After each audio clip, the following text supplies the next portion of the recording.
year 2000 just begun. The year 2000 just begun. To the new millennium done. And when it done, and you know we gotta do it the Y2K way. Just begun. The year 2000 just begun. The year 2000 just begun. And when it done, 2001 come. Me a 2000 gal, 2000 boats. If me don't use not me make 2000 youth. 2000 more machine ready for shoot.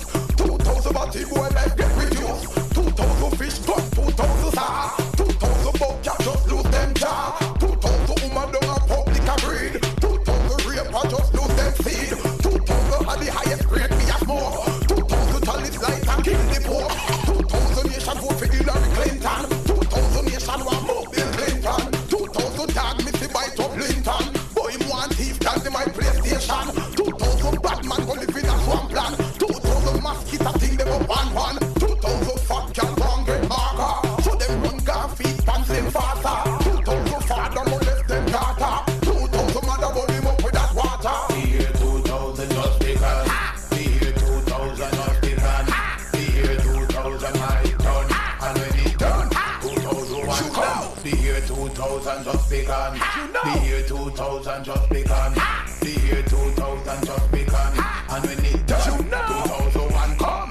2000 New York police love it, you know. 2000 are the Yankee gal, them a you know. 2000 are the black gal, them love fuck. 2000 are the white man, them love suck. 2000 are your best friend, them corrupt. 2000 married man like Missy Mash up. 2000 DJ tuna get play. 2000 data tuna mash up same way. 2000 act gal well want meet me. 2000 out there say them want heat me. And the next 2000 well want greet me. And the next 2000 say them want keep me. The year 2000 just begun. The year 2000 just begun. You know, corn in it niggas. The year 2000 just begun. The year 2000 just begun. The year 2000 might done. And when it done, 2001 come. The year 2000 just begun. The year 2000 just begun. The year 2000 might done. And when it done, 2001 come. Me up 2000 gal, 2000 boats. If me don't use them, me make 2000 youth. 2000 more machine ready for shoot. 2000 batty boy life get reduced. 2000 fish gun, 2000 star. 2000 buck cat just lose them jaw. 2000 woman down a public a breed. 2000 more rape a lose them seed. 2000 are the highest grade me a smoke. 2000 chalice light and kill the pope. 2000 nation vote for Hillary Clinton. 2000 nation want more Bill Clinton. 2000 dog me see bite up Linton. But he want thief tag me my PlayStation. 2000 Batman live in a swamp land. 2000 mosquito bite them up one. 2000 fat girl won't get maga. So them run gun feet pants slim faster. 2000 father molest them daughter. 2000 mother burn him up with that water. The year 2000 just begun. The year 2000 just begun.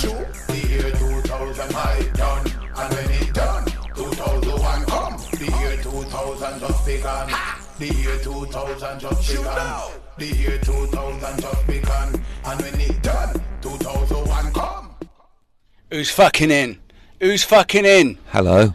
Oh, hey! Oi. It's fucking DJ Brooksy, Street Sounds. You know the fucking deal. We're back in the fucking airwaves. I've been away. Been back to dirty Cornwall and brought some mates back with me. Hello, 2 Cornish mates in the house. I got 2 Cornish mates in the house. I got Luke Vibert next to me. I got Rob just over there. Oi, oi. Oi, oi. Oi, oi. Technically from Guernsey in the Channel Islands, but in between England and France, for those who don't know. But still, he was in Cornwall for a long time, so he's an honorary Cornishman. He counts. So I was just home, as you guys know, because I've been gone for a minute. So I was home, and it was a dirty fucking hole. It is. Yeah. But me and Luke grew up together back in the day. He's playing Saturday night with Surgeon Regis, the British Murder Boys. D Bridge, a few other people. Nice techno and jungle night. Public Works, I think it's called. Public Works, yes. Public Works. So everyone in the house knows what that is, you know what I mean? So usual listeners probably in. Hopefully Uncle Steve's in the house, but he's got guests, so I don't know whether he's in. Chris and Luke will be in. Denzo and Massive are going to be in. The fucking London crew, I don't know, probably listening later. So what do we kick off there with, Luke? What's going on? Yeah, what was that? Elephant Man, no surprise, from the year 2000, and That's it. I think it's year 2000 began. I think it's called, and I love it because it's wicked. But it's got the 303 acid, a little bit of acid in it, which you don't get in enough. Well, of any music, apart from acid. So wait, of acid. How long are you in the States for? How long? Like end 28th of May. I'm going back. So yeah, right up to the end of May. Quite sweet, and mainly days off, which is lovely. Just playing doing like Friday, Detroit, Saturday. Chicago, Denver, Black Box in Denver, wicked club. Good Room in Brooklyn. I'm doing a thing in Buffalo, New York, for the first time ever. Well, it's billed as a festival, but I think it's a club. It's one of those things they pretend is a festival, but not really. So I'm hoping, I don't know what Luke's got in the bag, but I'm hoping it's just mostly Cornish music. Is that weird? Sadly, there might be one or two Cornish, but yeah, no. What have we got? All right, fuck it, let's just have another fucking jam, innit?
know what we're not fucking afraid of? It's a bit of acid, isn't it?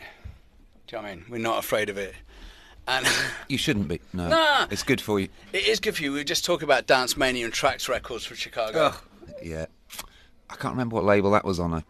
Maybe, Tracks, actually. Was it? But only on a comp. There's no 12-inch of that. And it was the dirtiest track ever, but somehow Aphex Twin found a version that you just heard really clean. Probably paid thousands of pounds for a sealed copy. Because he lives in a fucking castle. Because he lives with in a tank. mansion and he's a millionaire, but yeah. God love him. God love him. That was a fucking... Who was it? Slick Rick, but obviously nothing to do with Slick Rick, the rapper. But yeah, a guy called Slick Rick. His actual name's Ricky Custer, and he did a couple of other wicked house productions. But yeah, he didn't do that much acid, and that's called Halloween House. And I'm pretty sure it's on some Tracks compilation. At least it was in Europe.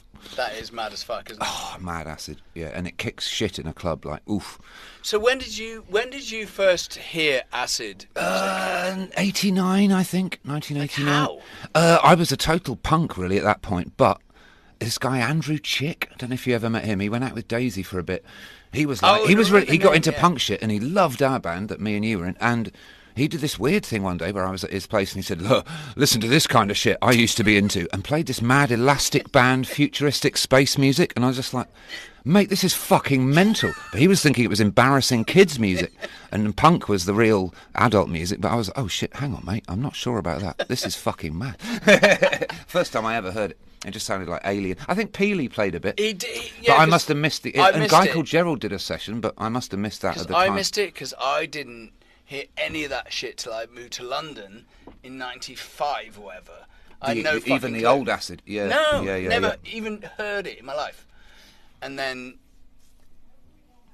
we would go to those things in London in the '90s, and they would, those dudes would be playing that acid shit. But it was like that really simple. Like, oh yeah, more, bit more. Techie, druggy version or something. But it was like the Chicago house people, like when DJ Dion played. Yeah. And those dudes, they'd play like that weird Future. They'd play all that shit. Yeah. But yeah. He's a mad guy, DJ Pierre. I mean, I'll try not to say anything libelous, but wow. I've DJed with him a few times. He's kind of off his tits. Fuck, Really? Oh, yeah. Really weird guy. So have you played with some of the Chicago acid Yeah. heads? And in Chicago and shit, and you feel like, oh, God, what's going to happen? But they're all lovely, They know I love acid, so they... No pun intended or whatever, because that's what the night was called, I Love Acid. But do you play their shit when you're there? Oh yeah, totally, because they don't. I mean, they might play their newer shit or something, but they don't realise, no, hang on mate, that shit in the 80s you did was way more whatever. So they don't, so you just fucking rock. I'm the one playing the old shit, because no one else really plays that. No one wants to play that shit. They've all got more of an agenda of some new shit. Listen to my new shit, I don't care. I'm like, no, listen to the old shit, man. It's way better. Right, what we got coming up? Yeah, what do we have? A change of thing, a James Brown, but not really James Brown. Right, what's it called? There. The Exorcist.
Burn you or chew you.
Fading out. Fucking bring some funk in the house, innit? Why not? Why ever? Excuse me. Indeed. Why? Bit of James Brown funk, no less. We were just talking about playing rare records on the dance floor. Oof. How you can end up getting rinsed. Oh my God. Exactly. Yeah, and even just the airline company, man. Like, you know, if you're being whatever a businessman, you'd have to insure that shit every time you travel and inventorize it or whatever. You know, make a tariff or whatever they call it, because each fucking record's worth £100 now. You know, so you got a box full of records, man. That's like you're getting way more than your record fee, your DJ fee. And you were just saying, if you get robbed, you're like, you were just saying that you were playing in Belfast and someone asked you what the record was, you showed them and they fucking ran away. Took it out of my hands and ran off with it. Yeah. But luckily it was Belfast, and by the time he'd got to the door, the word had got back to the door and they held him at the door and got the record back to me. So sorry, man. But it is crazy, like, how records have become, like, so valuable. valuable. Yeah, and you can repress them as much as you want, and even some of the represses will become valuable, but the originals, my God, you know, some of them are worth, insane amounts of money, thousands. Insane amounts of money. And actually, I know a couple of the people, I mean, not so much Aphex, who was going to be one of the couple, John Frusciante, Red Hot Chili Peppers dude, he's a nutbag, and so he'll just pay $3,000 for a record that's clearly only worth £100, but once one dickhead has paid $3,000 for that record, you fucked it for the rest of us. Now every cunt thinks they can get that record for they can sell that record for that much money, and you set that awful precedent, you know. That's the thing about, we were talking about, like, African records that you guys know I play. And I like playing some weird shit. They should be valuable, to be fair. But there's loads of them that, because they don't exist on the internet, when you go somewhere and people pull them out, they look it up on their fucking phone and they're like, this doesn't exist. I'm like, yeah, it doesn't. Yeah, mate. And they're like, well, therefore it's worthless.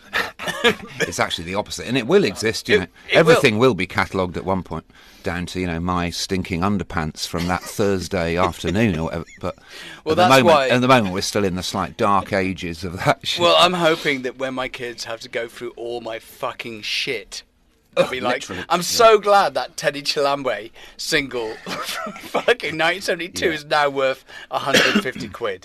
Yeah. And you know, isn't completely fucked like all your other records. So we were just talking about getting rid of shit, and some of you guys know I have been offloading some bits.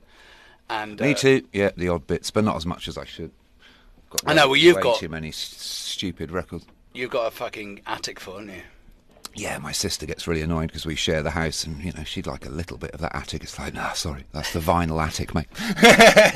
But then none else shall pass. But then you also can't be asked to go through it. No, because there's no electricity up there, so you have to wear one of those sodding head torches, and it gets so sweaty and stinky or freezing if it's winter or whatever. You can't be asked. This could be worth 50p or yeah, literally nothing, or fucking loads. You know, it's like, oh God. And then when you try to sell them, you have to deal with all these cunts on the internet who are just giving you shit, and you're like, I'm spending my whole day trying to sell this bullshit.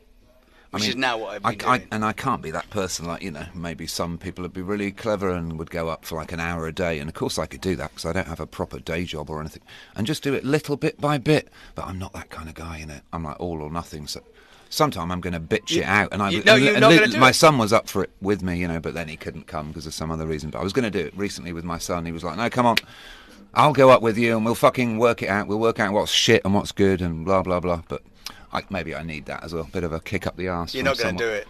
I might. You're just going to be some old cunt, and your son's going to maybe I'll die, and my poor son's going to have to deal with it. And they're just going to toss the whole lot. It won't be whatever I die with. It won't be as bad as what my dad left us with. So, you know, fuck it. Right, what's next? What is next? It's Visage. Ooh, let's go.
You know what? I like Brutal. to chop it. We were just talking about Jeff Mills, one of our favourite DJs. And we were talking about like how everyone's fucking beat mixing these days, and now you got your little machines. Well, they just cheat these days. I didn't even know the first few months I was using those CDJs. You just sort of do this sync tap shit where it just syncs it up. It's so fucking boring.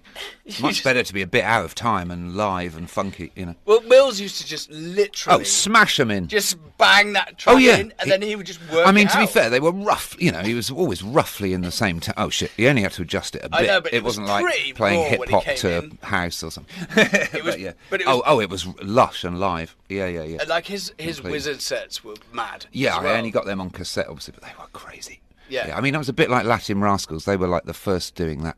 They had a show on Kiss FM in New York, 84 to 87, and they prepared the show all fucking week. That was their job kind of thing, 'cause I guess somehow they got enough money off it in those days. And they do these mad tape edits mixing the hottest records that week, which were hilariously all over the place. It might be the Fat Boys and a beatbox track, and they'd cut it in with a Madonna new single. I love you, you know, it was like mad shit. And I reckon that's the thing that inspired Jeff Mills before he was Jeff Mills.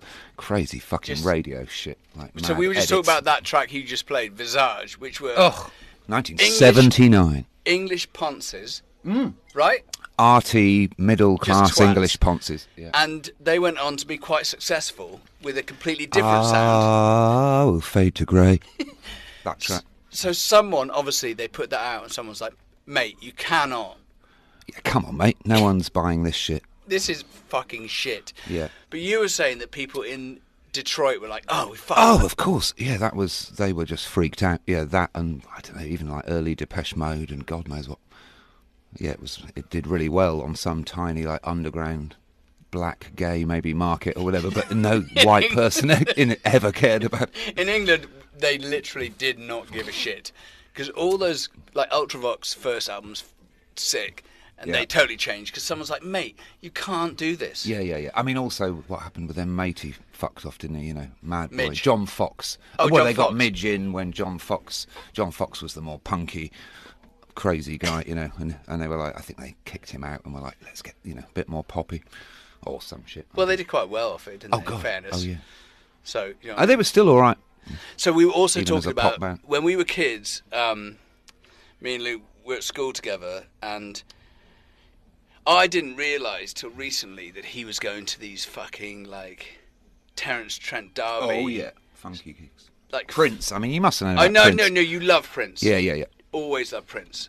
But there was some of the stuff that you brought up today that I was like, I don't know. Go. Like DC Go. And I only played in DC last year for the first ever time, and I thought, I've got to play Go-Go, and I thought they're going to think I'm a total cunt, but actually, luckily, it went down really well, and no one had heard it for a while, and they were, oh, yeah, quite excited. You know But, who loved that? So there was a punk band from Texas, the Big Boys, Yeah. who they did all that vibe. Wow, back in, like trouble funk, yes. punk. So they played with all those people. Wow, wicked. But I didn't know when we were kids that you were going to see Terence Trent D'Arby. Yeah, I saw a few dodgy things at the Coliseum there, dear old Cornwall Coliseum. So I went to see Iron Maiden when I was 11. I saw fucking Roachford. Did you? Yeah, they were awful. But that was Toby Culver, to be fair. I talked him into Terence Trent D'Arby, which was a wicked gig, and he was like sex on a stick on the stage, like even better than Prince. But to be fair, because we were so much closer, Prince was like a fucking ant when I saw him live, but Terence Trent D'Arby was like a mini figure, Lego mini figure, if we're talking sizes with your eyes, Because it wasn't that big, so the place. sexy. So where we grew up, for all you Americans, is like, how would you describe Oh my God! Yeah, I mean it doesn't exist. It doesn't exist, by does American scale. No, It it's, would be it's off the map. Like where would you be in America if you were in where we all grew up? Rob, where would you be? Yeah, Rob. Any idea? Any idea? Like what?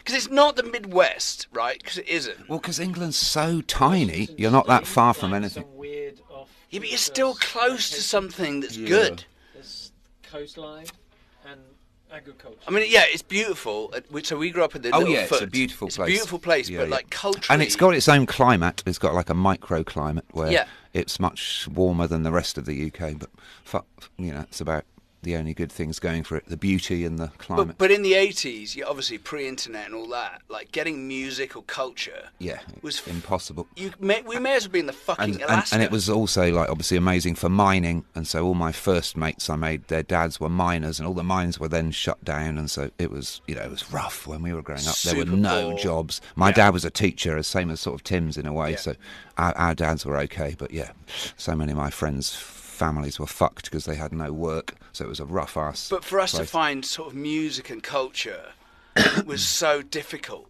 Other people were fucking, they were discovering hip hop and graffiti and all this stuff in London. I had my dad. I was so lucky. He always wanted to hear new shit. My dad, he was a mad music fan, and he didn't have any boundaries really. I don't think he liked country and western maybe, but apart from that, he'd fucking play anything. Jazz, whatever the fuck. So he was wicked for me, obviously my dad, and then John Peel, my second dad.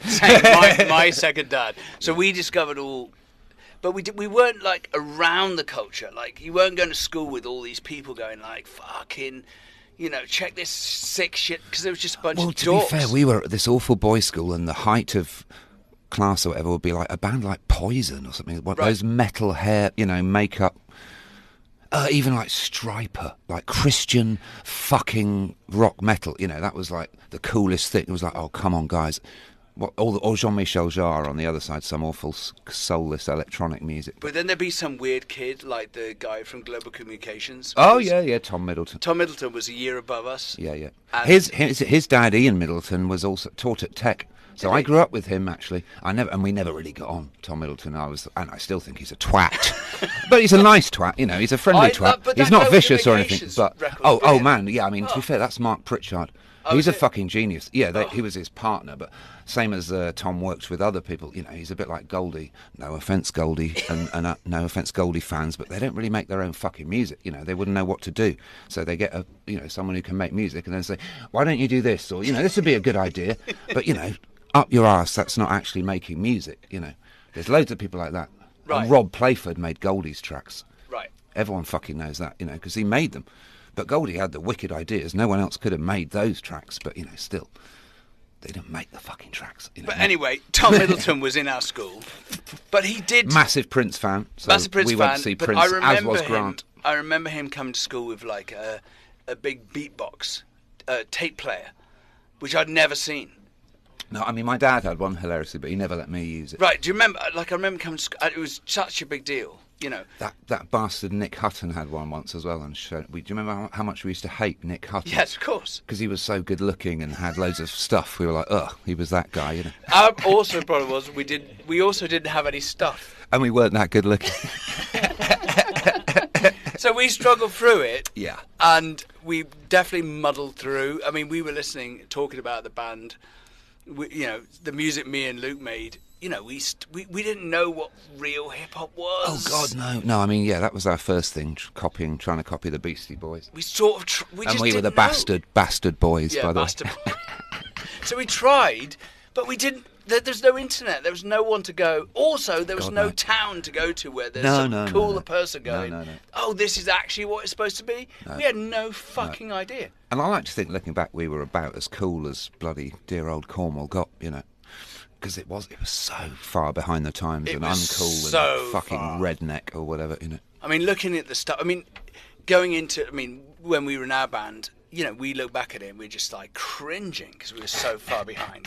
But then when you did your electronic music, you and Aphex were the same shit. You were so far behind. Oh yeah, and we could tell a million stories of like some of the hilarious mistaken type tracks. But sometimes, as everyone clever knows, mistakes are what make some wicked shit. So we often made wicked tracks by mistake out of some accidental process of, same for Aphex. Oh God, what did I just do? I don't know, but it's fucking mental. But also you had no one going, mate, that's not what you can't do that. Yeah. Oh yeah. We were all lucky actually with mates, supportive mates like Rob, who's in here with us, who'd be like, oh no, it's wicked, mate. Keep doing it. But that thing is, we didn't really know. And I think people that were living in London, like I've got mates who in London, big city people, they knew. Oh yeah. I think if we were in London, we'd have just been making generic whatever techno or something. But we just didn't know, so we were No. desperately trying to be. Dear old Aphex thought he was making Acid House, as did me and Jeremy. Acid House. Mate, you're not making acid. I don't know what you're making, but it's something fucking weird, mate. But I don't know whether that would even happen anymore. Do you know what I mean? But anyway, what's next? 60s synthetic electronic madness. All right, let's go.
What was that?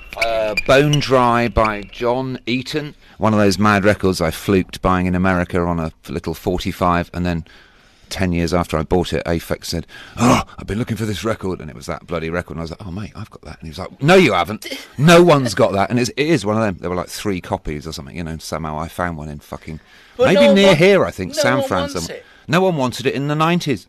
No one cared. Yeah, it's the good thing about living before the internet, folks, in case you're only under 20 or whatever. Because unfortunately we are on the internet, so you can see we're 500, so we're just going to be doing Yeah, our lots of... combined age is 364. So we're just going to be talking loads about pre-internet days when you didn't know how to do anything, and you could find records for 10p that no one knew. Yeah. I mean, Even dead people's records, like as in, you know, charity, what were they called over here, like not Goodwill stores or whatever. Yeah, I that's can't it, remember, yeah. but even though, you know, those stores back in the day, you could get like 10 records for $1 or whatever. but it was when... Estate sale record. Yeah, Yeah. but it was when fucking there was no value, so no one knew, and it could be worth 5p or 5,000. But weirdly, music was more valuable then. Like, music's never been less valuable than now. Like, as in Yes. our kids are like, paying for music, are you a prick, you know, or whatever, you know.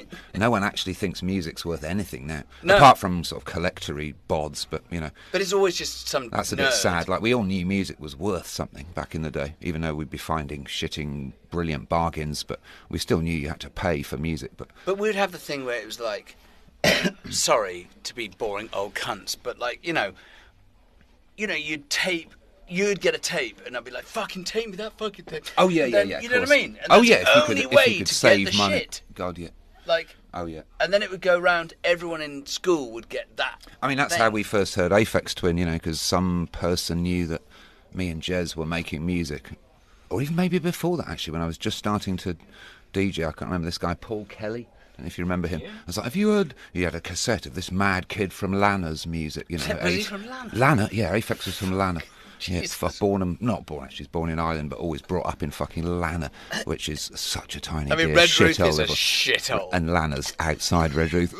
But yeah, and we were like, oh, whatever, you know, we'll have a listen to it at some point. And it was like, oh my God, what is this alien mad shit, you know? And then at some point he'd heard tapes of our music, but you know, that was the thing back in the day, tapes being passed around. So, like, when Aphex, was he just doing it literally on his own? Yeah, in his bedroom. Just yeah, himself? Yeah, he made a few tracks with matey, Tom Middleton. Oh. But he was, you know, Tom Middleton he found really annoying. And then Tom Middleton, as soon as Aphex became successful, said, by the way, I was the other Aphex Twin. There were two of us. And that was total horseshit, you know. Aphex Twin was always just him. But yeah, whatever. But he just was doing weird shit in his bedroom? Yeah. Originally with a Spectrum, you know, when he was like 15 or whatever, you know, mad Spectrum 148K beats. You could do there was some music package for it, and he made loads of tracks with that, a very primitive sampler on it. 1, 2, 2, 2, 1. And I've got loads of his old tracks from when he was a kid, which are like fucking great, you know, but charmingly naive, obviously, you know. But then so there was this other kid we knew, Jeremy Simmons. Yeah. So you did actually your first recordings with him, and he's Yeah. Luke's best friend from ever Still. and ever and ever. Yeah. Still. Yeah. And he's like one of those sort of unheralded geniuses. Oh, like savant, yeah, proper. But to be fair, not like, you know, he didn't really make music as in, oh, drums, bass, guitar. He was always more of a mad experimental, oh, what if we do this, you know, ideas. We worked so well together because I'd spunk out the drums, bass, chords really quickly, which to me was music. And the whole time I'd be doing that, he'd be thinking about this one fucking noise, which just made the track mental. You know, my track was actually quite boring until Jez's haunting fucking note thing comes in, you know. That was where he helped me out, and I'd be like, oh shit, yeah, right, it's not all about obvious verse chorus type, because I came from such an obvious that's background, what we did. you know. Yeah. Even Prince, it was pretty obvious, really. But So if you don't know, there is a record out there, or two, I two, think. yeah, Vibert Simmons. Vibert And there's one of Simmons. him on his own, Reflex. So Vofos? loved his shit. Yeah, Vofos. there's a Vofos album, which is out, you know, or was whatever on a Reflex Vofos CD. But I think that a lot of people musically don't understand his importance in music, because it was, you know, he's sort of a footnote on, like, oh, you did this fucking music, whatever.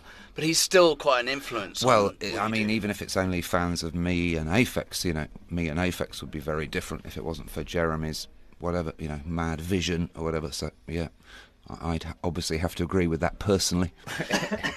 So when I was in school, talking about Jeremy I had to have this fucking media studies thing done. I was 17. Oh, man. And I was like, I told them I was going to do this like fake radio show, and they were like, great. So I did a fake record label, and I made the fake covers and all that, fine.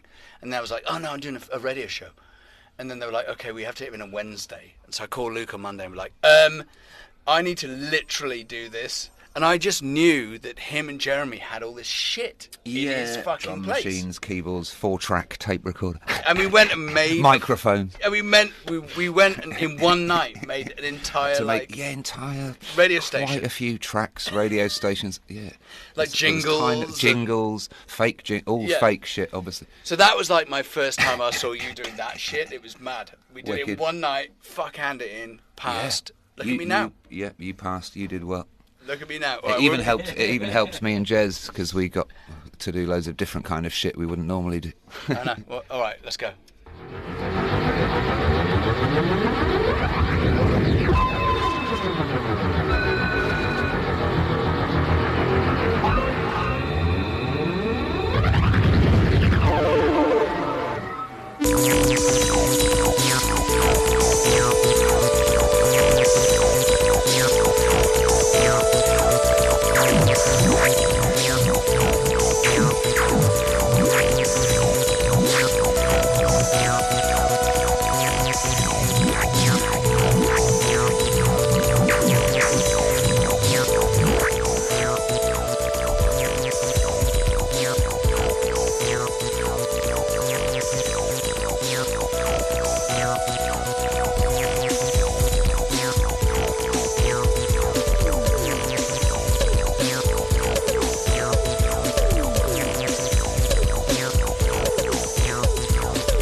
So that never got released, right? No. I mean, to be fair, 45 minutes long. I made a 7-minute edit for me and Aphex and Gerald, and I gave them each a copy. I don't know if they've ever fucking listened to it, but yeah, it's a lost track. It's still playing.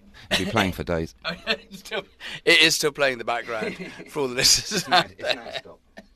But so we'll do the fast track before you get the bathroom. Yeah, I'm gonna play this little brief because we talked. Why did we talk about some maybe digital dance hall? But anyway, one of the tracks there we were talking about. And I was like, oh, I've got a digital dance hall track. We were talking about. I can't remember what. That's the problem when we always do this. When people come in, we just talk about all the shit in between. Yeah. And then you go live and you're like, oh, remember what we were talking about, that digital dancehall track? Yeah. And then we got into the thing about the bank and then the fucking exactly. Gerald's thing Yeah. and the fucking whatever. And then we're like, whatever. Also, it's if you can see online, it's fucking roasting. It's roasting in here. I mean, I swear to God, we are sweating for the fucking blood for this. I'm enjoying it because I was in England literally the day before yesterday and it was so horribly freezing. But of course, as soon as I left England, it got to like, 70 degrees. But it is cooking up in the studio But tonight. we's hot in here. We are. All right, let's play this one. A bit and of then, dancehall. Then you've got to find something longer so you can go for a piss. Yeah, All right, hit this I'm one. on it. Warning, warning. I can see a robot called Robot from the dungeon on my radar. Warning, warning. I am a robot, it's not a joke. I am a robot. I am a robot. I am a robotic synthetizer. Electronical human competitor. Digital master. Boy, creating programs on a computer. Leading edge of technology, eh? I just need solar energy. Good ganja weed is my electricity. I am the leading edge. Lord, robotic synthetizer. Electronical human competitor. Digital master. Boy, creating programs on my computer. I am the robot who play with laptop in a digital plot. I need 100 gigawatt to fight in a computer riot.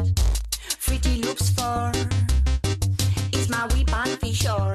Weapon for sure. Does it on MT40 for all Congo club pussy. Robotic synthetizer. Electronical human competitor. Digital master.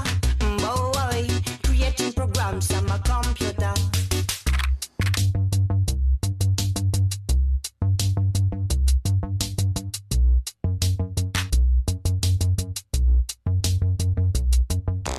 Leading edge of technology, eh? I just need solar energy. Good ganja weed is my electricity. I am the leading edge. Boy, I am the robot who play with laptop in a digital plot. I need 100 gigawatt to fight in a computer riot. Pretty dope for is my weapon for sure. Weapon for sure. Cause it on MT40 for all Congo Cup crew. My Congo Cup keep the cape. My Congo Cup keep the cape. Because I am a robot. Because me am a robot. Flash it.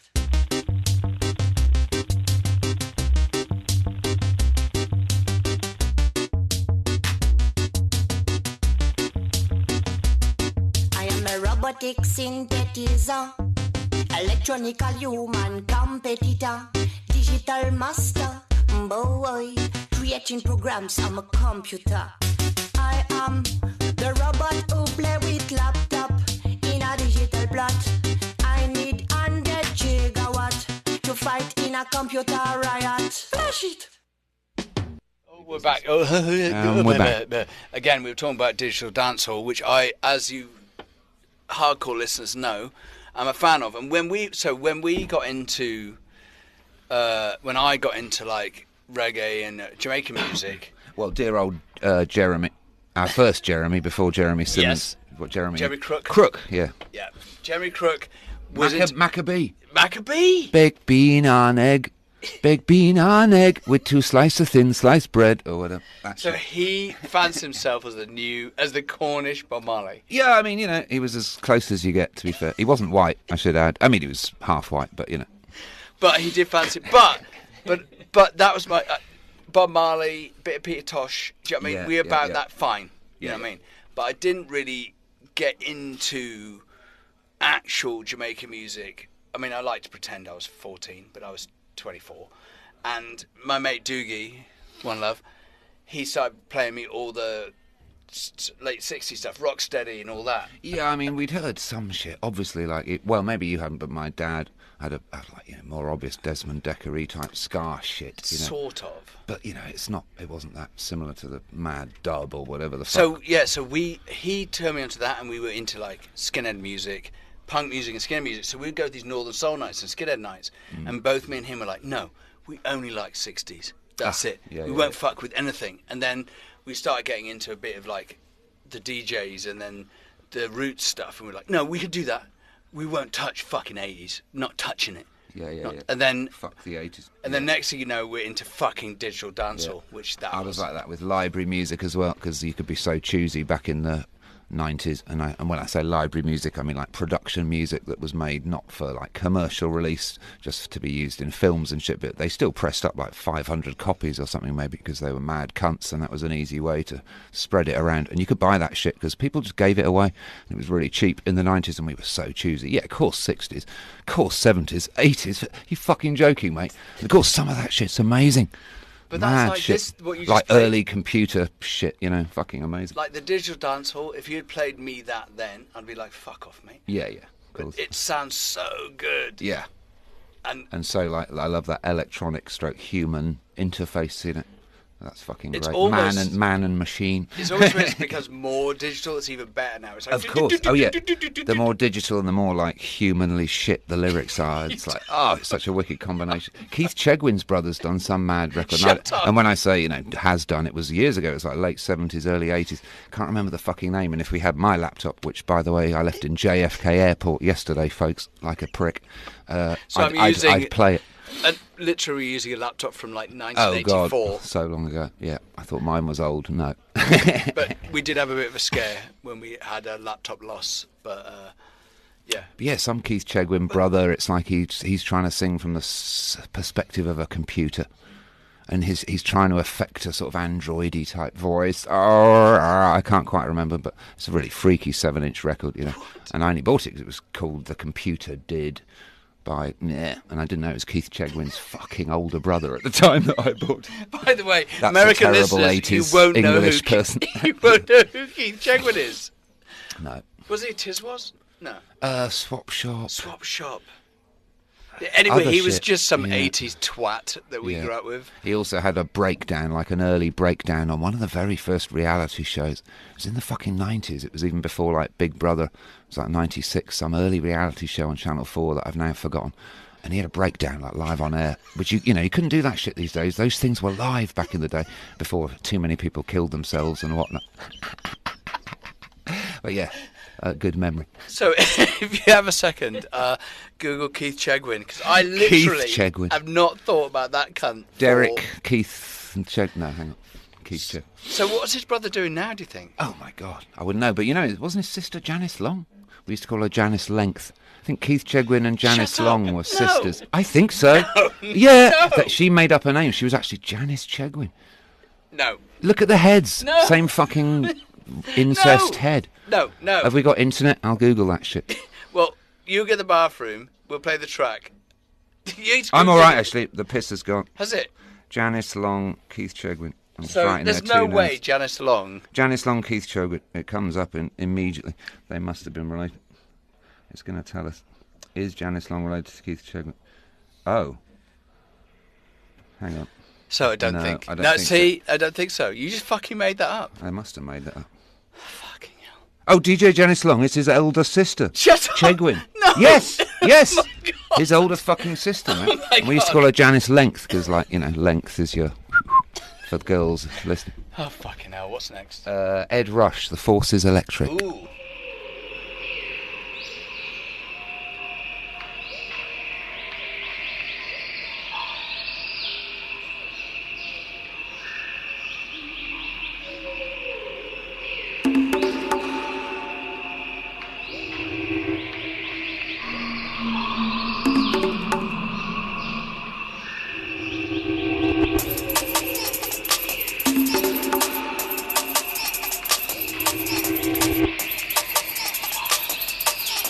Assassinate and terminate and turn over every sound.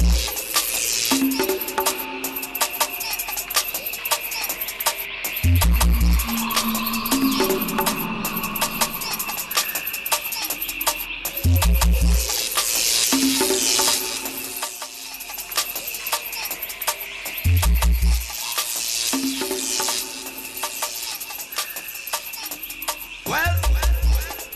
from 19 long time we have play sound system, and you see when it comes to certain little things and gimmicks and dance.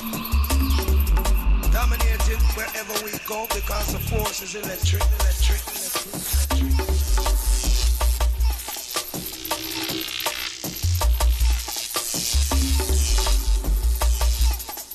Yeah. Well, from 19 long time we have play sound system, and you see when it comes to certain little things and gimmicks and dance. We don't make that whole way back, man.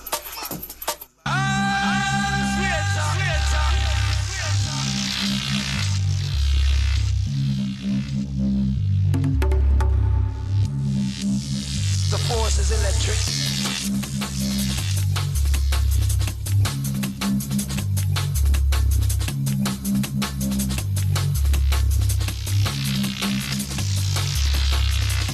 Well, from 19 long time we have play sound system, and you see when it comes to certain little things and gimmicks and dance, we don't make that whole way back. The force is electric. Well, the force is electric.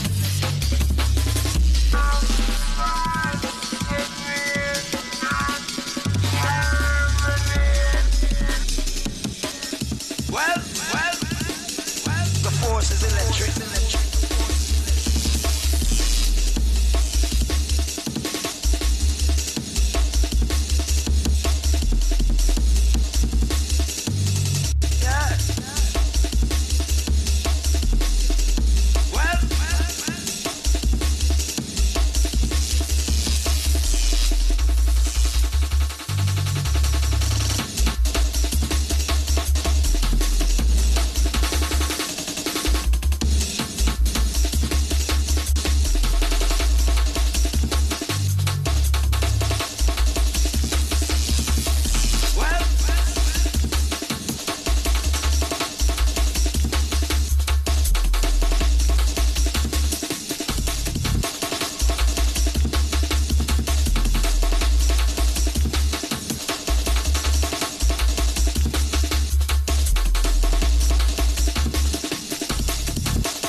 Okay, we're back. We just had a little bit of Chegwin. Yeah. A little bit of Chegwin back chat from one of the listeners saying never before seen him in my life. The one listener. The one listener. So we were just doing some fucking hardcore fucking drum and bass, mate. Devoted Drummer by Johnny Jungle. That was bought off suburbanbass.com or whatever. They remastered. Apparently that was the story. Anyway, it sounded good enough. They found the DATs, remastered all the tracks, and they all sound pretty fucking lush. 91 to 95, 6-ish. Almost buy them all. Some are a bit cheesy, but most of them are pretty lush. And before that, we had Ed Rush, Forces Electric, Dirty No U-Turn #1. So we were just talking about the drum and bass. Well, was it called drum and bass? Not then? really, no. Jungle, if anything. Right. So we were talking about Metalheads with Goldie, and you were saying you had a night there. Yeah, the Blue Note. Yeah. Yeah, and I played upstairs at like loads of the Goldie nights and things. They'd just get me to do what was like the bar, chill-out room. And it was a sit-down gig, which I really liked. I'd love to do a sit-down gig now. Of course not. It's so fucking uncool. And I'd play live music, old Moog records, funk, whatever. It was really good fun. And they made me do that because it was the good old days where you don't want to compete with the other room. These days you can go to a club with 4 rooms and they're all fucking competing with each other. Or it's basically the same music in every room. So what the fuck? Play 4 different rooms, you absolute twats. So Ed Rush and No U-Turns, we were talking about it because my thing about drum and bass and jungle is I just want it to be fucking hard with the Hoover bass and just banging. Which is fine, That's my because shit. you've come to it later and you weren't even, you were still 3 years off getting into it in 93 or whatever, so you wouldn't have understood that kind of shit.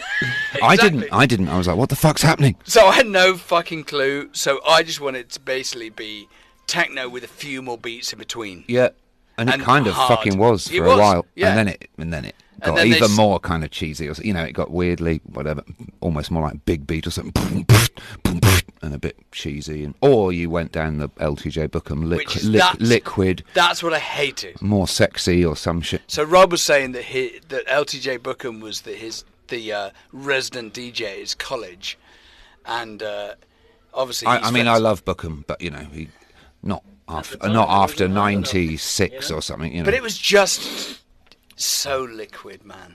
But not originally. Like, he just did hardcore, It was my mate Justin Burt, another dear Cornishman, and it would have been like 1991 when he gave me a tape of Bookham mixing, and no one was playing shit like that. It was like, oh wow, proper hardcore with amen breaks and God knows what dirty beats, but with more floaty synths, and doom doom doom doom doom, kind of more melodic bass, and it was pretty mental. I don't even know where he played. Where did he find those records? No cunt was even making that music in those days. But he was always on his shit. But I didn't hear. I didn't know who that fucking dude was till 96 or 5 or whatever. Yeah. Like, I was so far down the, it was like massive. Funny enough, remember those like DJ return charts and things? Like I was on that DJ mailing list thing, and you got all these free records, but you had to fill out. I was a cunt, so I never filled them out, and they stopped giving me the free records. But when I was still getting them, dear old Bookham had responded to some of my shit, and he quite liked Wagon Christ shit. Did he? He was like, oh, I like it, but he was quite annoying and literal or whatever. To be like, this track should have less. There should be more Fender Rhodes in this track. He'd make these incredibly.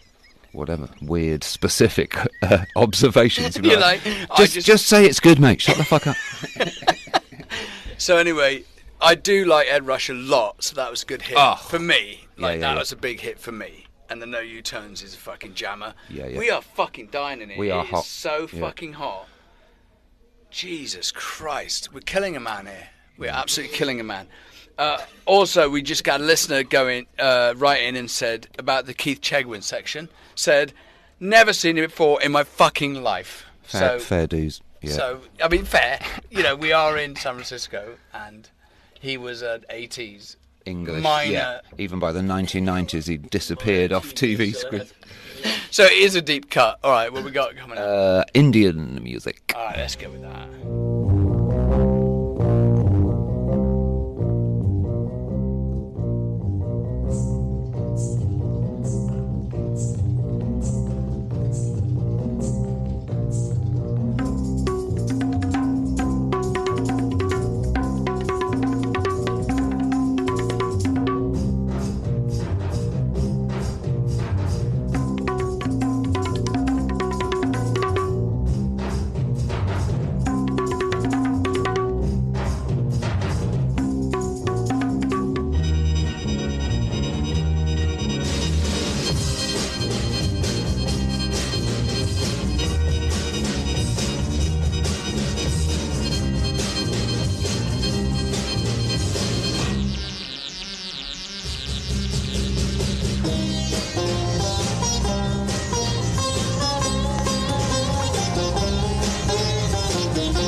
What the fuck was that?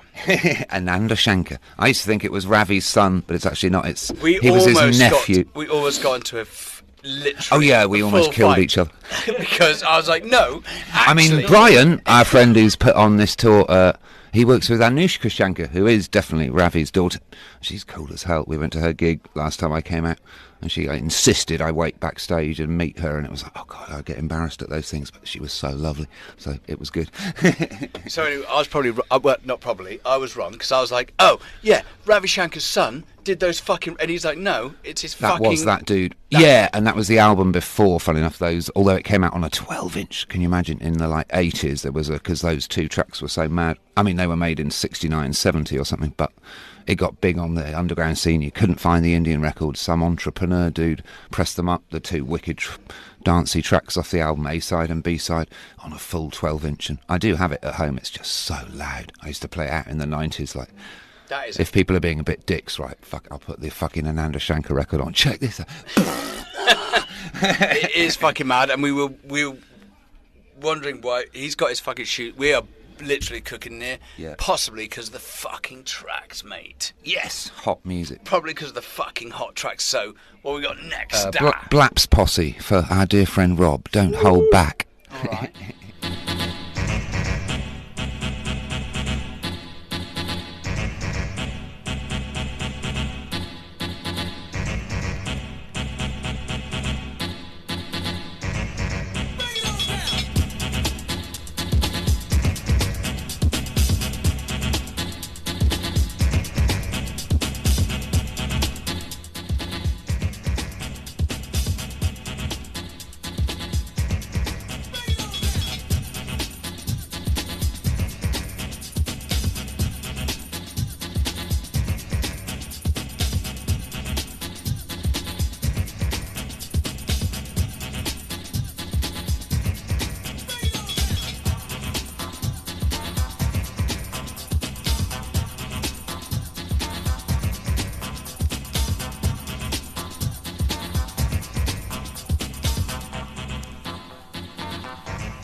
You'll appreciate and won't give any slap. Please come forth and understand. We don't joke, play around, or even rap, or even reach a jam. We shake and get homely. Well, I was staring like zombies, doing the two-step, 1 foot at a time, trying to dance to the beat when they know around the time. Don't fret, we just wanna have fun. Down till night until the morning comes. Black, green, white, or even yellow. If you're not recognized, you can still say hello. Say hello to friends and foes. If any enemies, respect to those who earn the see. If you're determined, old or just a new jack, listen to the suckers and just don't hold back.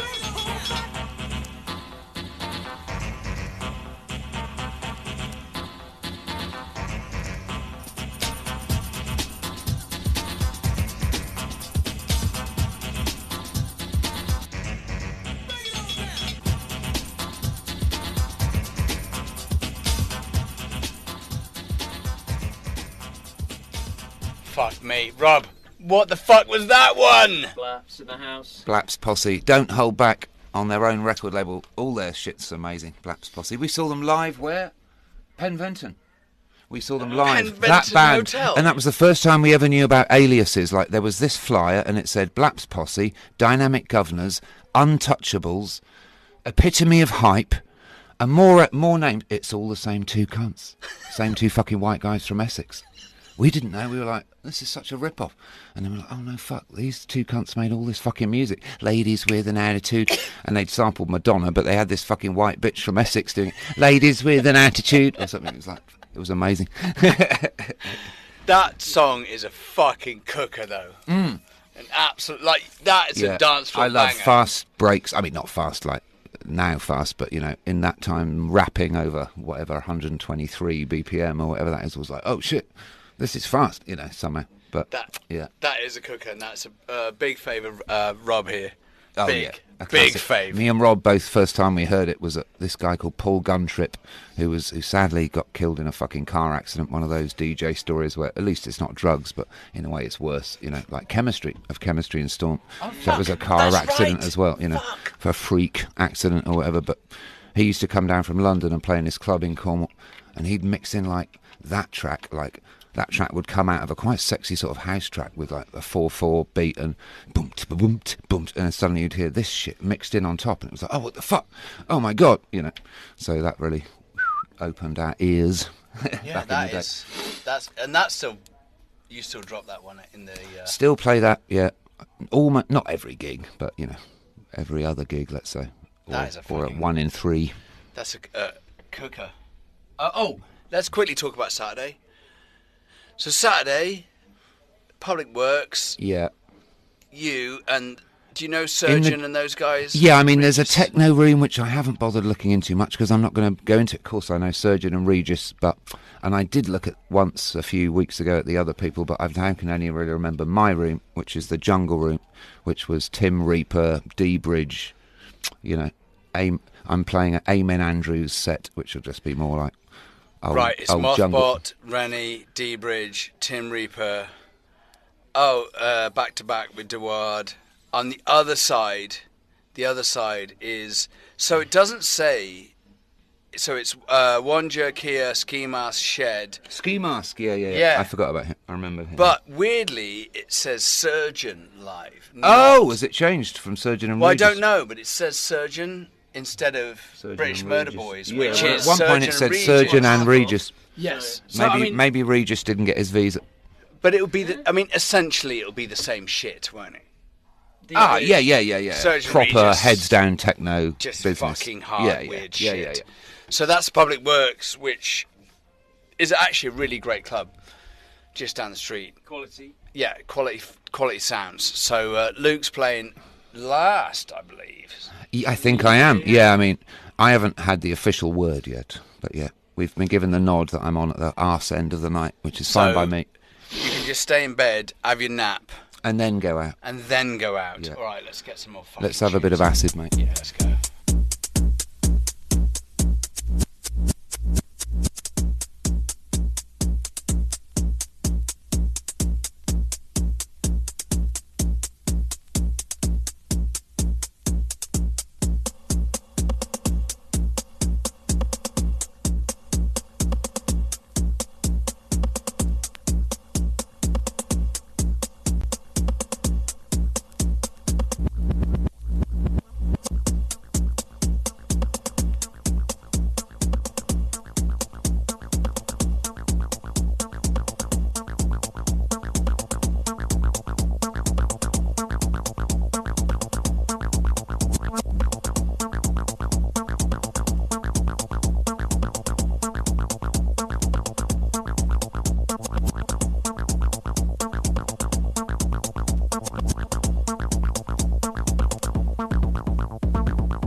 sounds like I cut it off, but it does this cut off thing, so we don't get the feedback. Yeah. Do you know what I mean? So Still it was see still- there's a few seconds left. Indeed. We're back. What was that? What was that? Born to Freak, Steve Poindexter. Ooh. Another 80s acid track. So didn't Steve Poindexter do stuff on like Work That Motherfucker. That's probably his most famous track. Relief Records? Work That Motherfucker. So that was my biz. Relief Records, Boo Williams. Yeah. So less acidy. But Yeah, I more mean, like- the acid, we were saying earlier about Jungle and then acid, they lasted so briefly at the time, and people were like, what, mate, there's still drum and bass? No, like mad cut-up jungle shit with crazy bass lines or acid house, quite specifically. It was like, they didn't last long, a few months, maybe a year, maybe a couple of years at the most, but that was it. And then it moved on to the next shit. In acid's case, fucking hip house. That's what all the original producers did. Suddenly it was all, ooh, woo, yeah, I'm the best producer. And oh, mate, you're doing Wicked Acid a few months ago. What's fucking happened? But we were talking about the thing with like punk or whatever the fuck you're into. You know, if you were into Sonics in '66 and people would say, "Oh, that music fucking died, bro." Yeah. No, Of course. you just stop fucking paying attention. Yeah. So you know, like acid music, when people have discovered vibes, they've continued doing that vibe, whether or Well, not. exactly, and even if that might be an extension of a punk vibe, you know, there's different spirits within certain kinds of music. You know, people would be like, "What do you mean, jazz punk?" And I'd be like, "Up your arse! That's exactly what I mean. You know, jazz punk. What's wrong with that? You know, Square Pusher. That's fucking jazz punk. You know, if you're going to be an arsehole about labelling everything and everything having to be something, you know, that's what it is to me. So you know." Music's all subjective. you So know. things continue, and these people that put labels on things are like, "Oh, that fucking died, bro. That fucking just no." Yeah. And you're like, bollocks. Whatever. You know what I mean? It No, continues. music can't die. Yeah, dear old And music lives on. The beauty is you can never tire of finding new shit that just blows your head in, or I mean, and that new shit can be ancient shit. You know, Right, it doesn't that's have what to I mean. mean new as in, I mean new, a like, young to you. boy made this last week yeah, or whatever. new to your head. Yeah, new. exactly. Yeah. New to the dome. Yeah, new, like, what the hell is this even, or whatever. Yeah. Or if you fucking love Jeff Mills in 1992, you can find someone that's making that every year since then forever. Yeah. There was even some controversy that some of those records weren't by him, so other people were making them. You know, So I you don't can- know if there's any truth to that rumor, but it's like been that's- around for a long time But like and that refuses to sound- go away. Like if you're into like Yes. if you're into 90s techno, you could have been into it since then to now with no break. And Yeah. And Oh, it's yeah, still go on. continuing. Yeah, Everyone's yeah, like, yeah. "Oh, he's fucking dead. Oh, he's come back." And in a way, it's a bit boring. Oh, but obviously, not as in, you know, if you only exclusively listen to that, it's like, well, mate, you're missing out on quite a lot of stuff, you know. But yeah, you can like, But obviously, you know, what I mean that is it concurrently with other types of music. But it does exist. The problem yeah, is of course. the problem with music is like we're here at Thrill House Records. Thrill House is downstairs. We're in the studio upstairs, and So Luke. that's a good ass record shop, by the way. I'm sure some of you guys must have been, but I'd never been before today. Yeah, so we were just in there, and we were just talking about the thing is that you can never tire of new shit to look at, and we were pulling out records. We're like, what the fuck are those people doing? Yeah. Nate at the front was playing some fucking Oh, the whistling dude. Yeah, Whistling dude doing- madly enough, yeah, whistling dude. That's funny enough. Oh, hang on, no, it's like early '80s, and it's also mad synth shit. You know, Christ, you know, I'd never heard anything quite like it. And Whistling on top of like quite cheesy synth shit. and then he did. Was he do the Star Wars? Star Wars, I think so, and then something like one of the Chopin, or Satie, definitely a classical thing, which you in your brain is like just a piano. No, for this guy, it was like full fucking orchestra and him whistling on top. But that's what I mean about music. Oh, But dear honestly, old music. that- yeah. And cover versions can be hilarious. I've done whole mixes of cover versions Yeah. of shit. I I've play a lot found of so the- many versions like The Look of Love or whatever that I'm Right. like, check this out. You know, it's only an hour mix, but still, you've got a fucking hour of shitty, weird versions of The Look of Love. I do, in fairness, I do drop some of the Japanese Some of those covers, man, where they can't even quite pronounce it. That's and kind of the best. Fucking decimate them. I bought an Iron Man recently, but it's not, it can't be because it doesn't scan the other bit, but it's definitely Iron Man. Do, do, do, do, do. They can't quite do the do, do, do, do, but they almost get it. It's a Vietnamese pong, chang, whatever, but it's funky as shit. But, no, as far as the record's concerned, that dude wrote it, and it's not a fucking cover of Iron Man, but you're like, dude, that's totally fucking Iron Man. But the Japanese did that. There was the geezers on the front, and he's just straight up doing like. I mean, Stones Jean-Jacques covers. did that. Dear old dude I worked with, Jean-Jacques Perret, old French dude. He did a couple of things, and my brain's gone. But no, as far as the songwriting's concerned, he fucking wrote them. It's like, oh, dude, you did not fucking. Mate, that's classical. That one's Frère Jacques. Maybe you could say traditional, arranged by Jean-Jacques. No, he's getting the actual songwriting credit for that shit. But they do the thing where they just wrote the name of their version. They didn't say like Rolling Stones. Oh no! Just like that's And they fucking get the it. credit. I mean, poor old Gershon Kingsley, one of Jean-Jacques Perret's friends. He wrote the original of Popcorn in the '60s. Nearly all the money went to those 4 fat white guys who did a like funky-ish early disco version. Hot butter. And fair enough, they quite changed the song, but it doesn't make it their fucking song. They just fucking funked it up a bit. It's like, oh, dude, pay the old Jewish dude a bit of money. Fuck me. Shall we play another bit of Ice Cube, mate?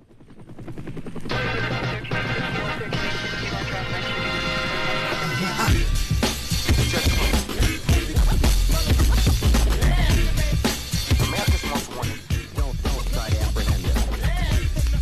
America's most wanted. Ice Cube is back. Ice Cube is back on the set.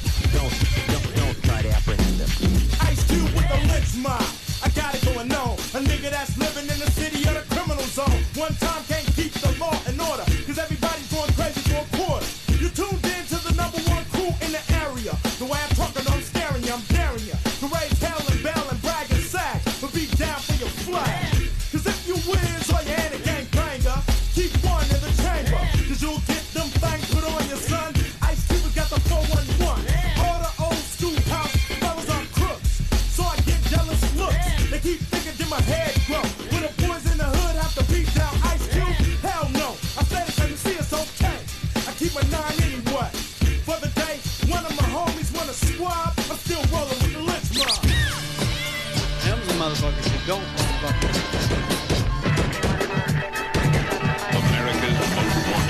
Back in the day, I did my share of the dirt. Sometimes I got away clean, sometimes people got hurt. But if you know me, you know that I'm liable to bust a cap, cause it's all about survival of the fit. I'm a menace crook.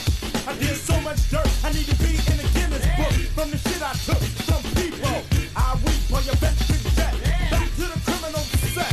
I leave crew after crew, but they can't get me yet, cause I'm slick and slippery. They can't get with me. Cops ain't shit to me. I can't dig a pig, so I drop the dog. And sweat 'em like sweat hog. They get mad, cause I'm a nigga that's foreign. America's most wanted. What the fuck you swear me for, Mr. Officer, man? You said a motherfucking hamburger stand got broken in. Do I look hungry, motherfucker? We got ways to make it move. Hey, yo, here's what the poster read. Ice Cube is wanted dead. That's all it said. I put head to bed to fed the city with all the green hit shots and sirens. When I feed first, they yo rings. Now they my rings. So give it up, punk, then I just put another jack in progress. It's the American way. Cause I'm the G-A-N-G-S-T-A. Ice Cube, a motherfucking klepto. And try to catch an early bird, but they slept some. Who gets the worm? And if I'm caught in the trap, you know I'ma beat the rap with a payoff. Cop got a layoff. FBI on my dick, stay off. I'm not a rebel or a renegade on a crack. I'm a nigga with an S on the chest, so get the kryptonite. Cause I'm a rip tonight. Cause I'm scaring you, I'm one of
red color is most wanted. Oh, shit. Fuck. That's the way to go out. That's your boy. We're going out. All right, well, fuck, Luke. America's most wanted. Whew. All right, we've had a couple of hours, isn't it? It's been hot, but it's been good fun, mate. It has been hot. It's been lovely to have you here. Lovely to be here. Psyched Radio SF. This is underground fucking radio still, and I appreciate you being here to support us. Beauty, most welcome. You know, it means a lot. And Luke's going to be back at Throw House digging through the boxes. Yep. Before he leaves. Absolutely. So, yeah, get on the site, psychedradiosf.com. Get on the YouTube, hit the likes and all that. Give me a wave or a whistle or whatever on Saturday if you come along to that show. All your site listeners, when Luke's playing, come up and give him a shout. Do you know what I mean? And, I mean, I don't know what the setup is. So you might not be able to like get up on stage or some shit. I don't know. But if your listeners go up and say you heard him on here, do you know what I mean? So we're going out on a track, innit? So yeah. Don't know much about it, I'm afraid. It's just off an Indian library record, but it's pretty mental. Thanks, Luke. Nice to be here. Love you, brother. Love you, bro.